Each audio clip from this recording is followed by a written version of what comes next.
من شخصا ضد با حشمت ساختن قبر وای برای یک نشانه کردن برای پاس داشتن خاطر همون آدم فوتیده یا آدم نزدیکش یگان نشانه ماند ممکن لیکن و از وای مقبره ساختن و قصر ساختن وای این چیز هم از نقطه نظر اخلاقی هم از نقطه نظر دینی و فکر میکنم که وای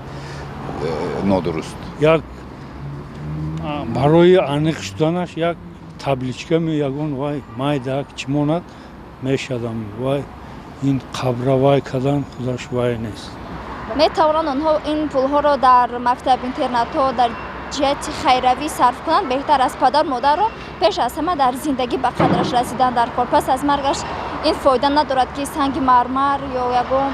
намуд ороиш карда қабри ӯро гирд карда маҳкам кардан ба фикри ман ки ин ҳеҷ чӣ надорад дар зинда буданашон намекунанд баъд дар мурда буданашон баъд худшон нишон метиҳанд зебогӣ мекунанд орову торо мекунанд мақсад хуб аст аз зер накардани як одам вақте мегзарад зер накардани чӣ беҳтар аст хуб аст ки гирдаша мисал як санг мемонанду ороиш метавонанд зебо мекунанд ин хуб аст ягон бадӣ надорад ба фикри ман хайр масалан ман агар шахси наздики ман як бародарам бо номи раҳмиддин аз дунё гузаштан ман амо хотираша ба ёд надорем ба хотире ки шароит набуд санг гузоштан ба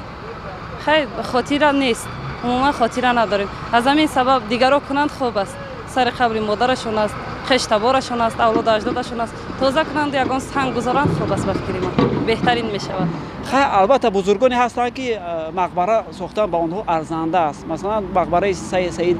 мирсаид алӣ ҳамадонӣ мақбараи дигар бузургон шоирони классик инҳо албатта арзанда буд чунки ашъор эҷодиёти инҳо солиёни асрҳои дароз аст ки мисол дар дилҳо ҷой гирифта ва то абад ҳамин хел мемонад ҳар як одами конкретӣ сабаби конкретии худаш дорад ба кадом хотир ин кора кард айрӯи ҳурмат эҳтиром масалан як кас гузаштам зер накунам мақсад як нигоҳбин айрӯи ҳурмат мақсад ки соҳибӣ мекунам